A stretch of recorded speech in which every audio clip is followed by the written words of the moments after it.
That thing has such a tight turning circle. Yeah. I was literally rubbing the deck up against the fence. And an actual car will not. But now we've tightened it up a little bit.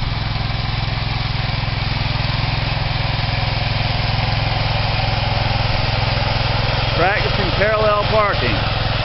The oldest boy's been to driving school. Thinks he knows his stuff.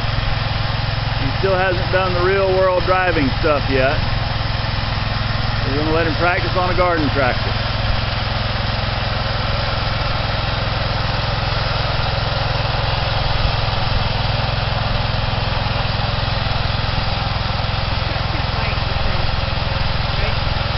I don't know.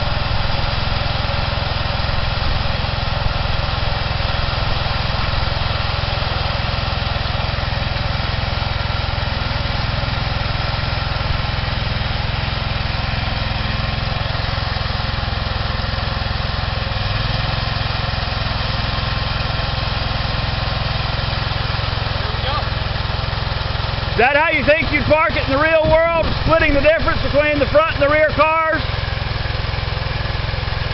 Have safety here and there? Yes.